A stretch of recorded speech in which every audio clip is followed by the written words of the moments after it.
চাওক এজন দায়িত্বশীল মন্ত্ৰী হিচাপে তেওঁ অশোক সিংঘাল এজন ব্যক্তি নহয়, তেওঁ এজন বিধায়ক আৰু তাৰ এজন স্বাস্থ্য বিভাগৰ মন্ত্ৰী। তেওঁ জনপ্ৰতিনিধিয়ে কেতিয়াও সমাজত আপোনাৰ এক্সক্লুজন যিটো পলিটিক্স, মানুহক বিভক্ত কৰা, বহিৰ্ভূত কৰা, সেই ৰাজনীতিটো যদি এজন নেতাই কৰে তেতিয়া ৰাজ্যখনৰ অৱস্থা কোন পৰ্যায়ত আছে আপোনালোকে ভাবক। দ্বিতীয়তে যিখিনি মানুহ যিটো জনগোষ্ঠীৰ কথা কৈছে, অশোক সিংঘাল, বহুত মানুহে অশোক সিংঘালক অনা অসমীয়া কিবা কিবি হিন্দীভাষী অমুক তমুক কৈ আছে।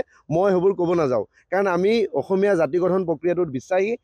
অসমীয়া, অনা অসমীয়া, বঙালী, মাৰোৱাৰী, নেপালী, মিয়া, সকলো জাতি উপজাতি মিলি পেলাই বৃহত্তৰ অসমীয়া জাতিটো গঠন হয়। সেই কথাটো, সেই বেছিক আণ্ডাৰষ্টেণ্ডিংটো আপোনাৰ অশোক সিংঘাল ডাঙৰীয়াৰ নাই। আৰু এটা কথা আচৰিতভাৱে অশোক সিংঘাল ডাঙৰীয়া কেৱল এই কথাটো কৈ পেলাই, যিটো জনগোষ্ঠীক টাৰ্গেট কৰি পেলাই অশোক সিংঘাল ডাঙৰীয়াই কথাটো কৈছে, তেওঁ নাজানে সেই জনগোষ্ঠীটোক ৰূপকোঁৱৰ জ্যোতিপ্ৰসাদ আগৰৱালা, সেই জনগোষ্ঠীটোক চন্দ্ৰধৰ বৰুৱা, আৰু শেহতীয়াভাৱে অসমৰ বহুত স্বনামধন্য ব্যক্তি হোমেন বৰগোহাঁই ডাঙৰীয়াৰ নিচিনা ব্যক্তিয়ে এই জনগোষ্ঠীৰ মানুহখিনিক অসমীয়া জাতিৰ, বৃহত্তৰ অসমীয়া জাতিৰ অংগ বুলি কৈছে। জ্যোতিপ্ৰসাদ আগৰৱালাই কি কৈছিলে? অসমীয়া ডেকাৰ উক্তিৰ কবিতাত কৈ গৈছে তেওঁ যে ন অসমীয়া মৈমনছিঙীয়া, সেই মানুহখিনিকেতো তেওঁ মিয়া মানুহ বুলি তেওঁ ঢেকীয়াজুলিত মৈমনছিঙীয়া মানুহখিনিক গালি পাৰি আছে। তেওঁ নাজানে যে চন্দ্ৰধৰ বৰুৱাই নগাঁৱত 4দিনীয়া অধিৱেশন পাতি আজিৰ পৰা ঠিক 100 বছৰ আগতে ডিচেম্বৰ মাহত 1925 চনত 4দিনীয়া অধিৱেশন পাতি পেলাই এই মানুহখিনি বংগীয় মূলৰ মুছলমান, যিখিনি তেওঁ আজি মিয়া বুলি কৈ আছে, তেওঁলোকে এটা নাম দিছে। সেই মানুহখিনিক একাত্ম কৰাৰ কাৰণে সেই মানুহখিনিত উমৈহতীয়াভাৱে অসমীয়া সমাজৰ অংগ বুলি, দেশীয় মানুহ বুলি স্বীকৃতি দিছিলে।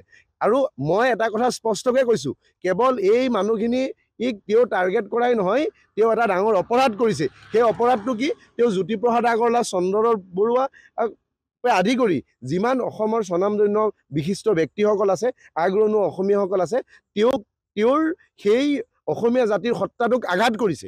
অশোক সিংঘাল ডাঙৰীয়াই ক্ষমা খুজিব লাগে। আৰু অশোক সিংঘাল ডাঙৰীয়া যোৱা কিছুদিন দেখিছোঁ, তেওঁ যিটো আমাৰ ইনক্লুচিভ আছামিজ ছ'চাইটি, তেওঁ ভাওনাৰ ওপৰতো গৈ পেলাই কিবা উল্টা পুল্টা ষ্টেটমেণ্ট দিছে। গতিকে অসমীয়া জাতিটোক তেওঁ বিভক্ত কৰাত লাগিছে নে তেওঁ কিবা বেলেগ এজেণ্ডা লৈ পেলাই? মই আজি মোৰ হাতত বাতৰি কাকত আছে, মই বাতৰি কাকতৰ প্ৰথম হেডিংটোৱে আপোনাক দেখাই দিছোঁ। ইয়াত আছে গুৱাহাটী বৃহৎ চাকৰি কেলেংকাৰী, থলুৱা বঞ্চনা, মানে উত্তৰ প্ৰদেশ আৰু বিহাৰৰ প্ৰাৰ্থীক এইমছত নিযুক্তি। গতিকে স্বাস্থ্য বিভাগৰ মন্ত্ৰী কোন? স্বাস্থ্য বিভাগৰ মন্ত্ৰী অশোক সিংঘাল।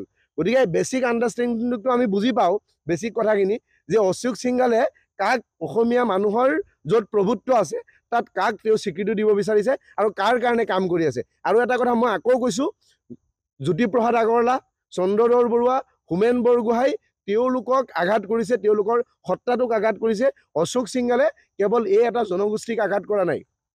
দ্বিতীয় কথাটো, অশোক সিংঘালে এইটো কথা নাজানে, অসমৰ যিমান অসমীয়া জাতি গঠনৰ আন্দোলন হৈছে অসমত, সেই সময়ত 1937 চনত যেতিয়া ছাদুল্লাৰ চৰকাৰ আছিলে, ছাদুল্লাৰ পৰা মুছলিম লীগৰ মানুহ বিধায়ক হৈ এই মৈমনছিঙীয়া মিয়া প্ৰতিনিধি অসম বিধান পৰিষদৰ সেই পাৰিষদবোৰ ওলাই আহি পেলাই গোপীনাথ বৰদলৈ চৰকাৰৰ অংগত হৈ পেলাই অসম বংগদেশৰ পৰা পৃথক হোৱাত সহায় কৰিছিলে। সেই কথাবোৰ অশোক সিংঘালে জানে নেকি? অশোক সিংঘালে কাক কথা ক'ব আহিছে? অশোক সিংঘালৰ দাদাগিৰি ইয়াত নচলে। অশোক সিংঘালে ক্লিয়াৰ কৰক যে তেওঁ এটা কথা ক্লিয়াৰ কৰক, তেওঁ কাৰ কাৰণে কাম কৰি আছে, এই কথাটো স্পষ্ট। আৰু যি বিভাজনৰ ৰাজনীতি তেওঁলোকে কৰিব লৈছে, এই বিভাজনৰ ৰাজনীতি বিজেপি RSS বুলি নহয়, এই বিভাজনৰ ৰাজনীতি অসমীয়া মানুহে কৰিব নিদিয়ে, সেই কথাটো একেবাৰে স্পষ্ট।